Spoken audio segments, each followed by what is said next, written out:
Buenas tardes a todos. Hoy presentaremos un caso de interpretación constitucional con el objetivo de abordar desde un contexto social sobre libertad de expresión y discurso de odio. El grupo está conformado por Alison Juliet Sainz Henao y Gustavo Adolfo Pérez García. Como primera medida presentaremos el caso, abordaremos los temas más relevantes, daremos los argumentos a favor y los argumentos en contra para terminar con una conclusión final.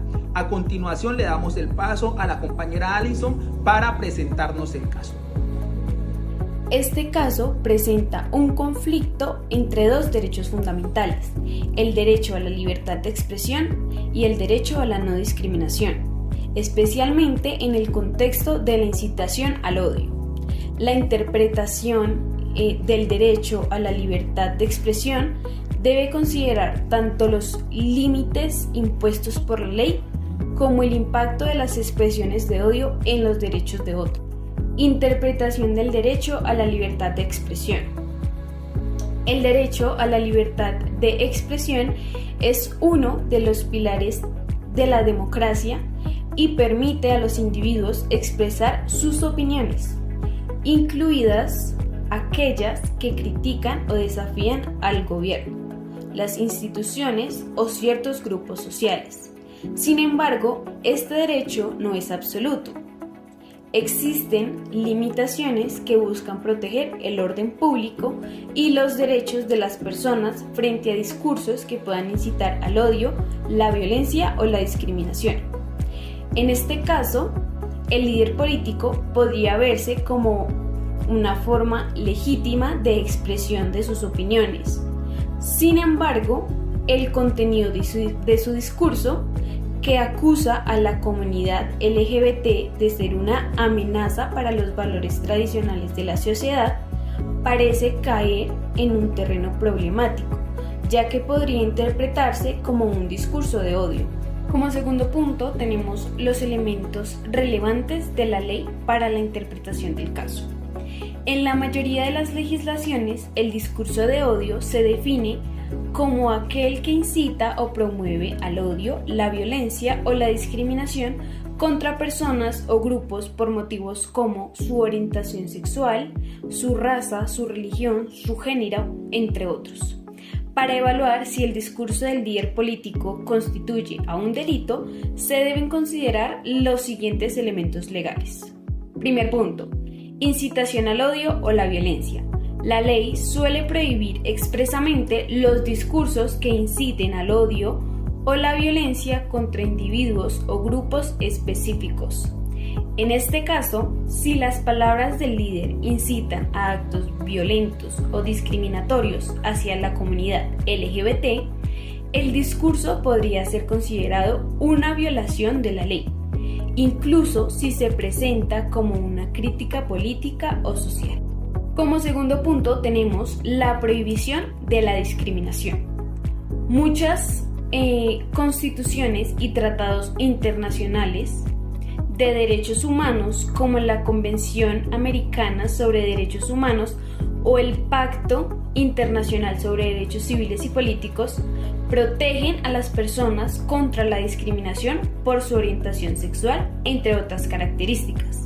En este contexto, las expresiones que deshumanizan o descalifican a un grupo por su identidad sexual puede ser considerada una forma de discriminación ilegal. Argumentos a favor y en contra de la sanción al líder político. Argumentos a favor de la sanción. Primero, límites a la libertad de expresión. Si bien la libertad de expresión es un derecho fundamental, no es absoluto. El artículo 20 de la Constitución y todos los tratados internacionales establecen restricciones cuando hay discursos de odio y discriminación.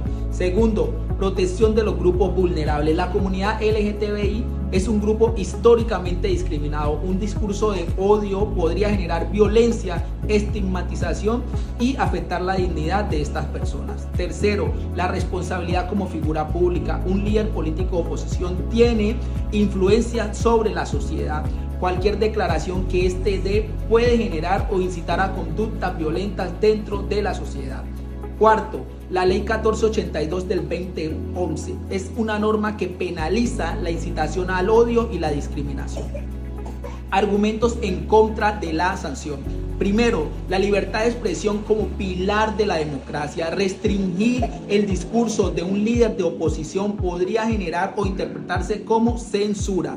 Segundo, de la dificultad para determinar la incitación al odio. Si bien él está generando o está dando una opinión crítica hacia un grupo, necesariamente no está incitando al odio. Tercero, posibles uso político de la sanción. Si el gobierno sanciona a un líder de oposición, podría interpretarse como una forma de silenciar a la oposición. Cuarto, principio de legalidad. Si bien se le va a establecer una sanción, esta debe determinarse de una forma clara y proporcional a la ley. Test de constitucionalidad aplicables para resolver el caso en cuestión. Los test de constitucionalidad son una herramienta jurídica para determinar si una ley, norma o acción gubernamental es compatible con la Constitución. Estos evalúan si la medida que se está tomando respeta los derechos fundamentales y los principios constitucionales. Entre los test de constitucionalidad tenemos el de razonabilidad, el de proporcionalidad, el de igualdad y el de no discriminación. Para nuestro caso en concreto, nosotros consideramos que el test que se debe utilizar es el test de proporcionalidad. Este test analiza si la medida es proporcionada en relación con el objetivo que se busca alcanzar y si no existen medidas menos restrictivas que puedan lograr el mismo objetivo.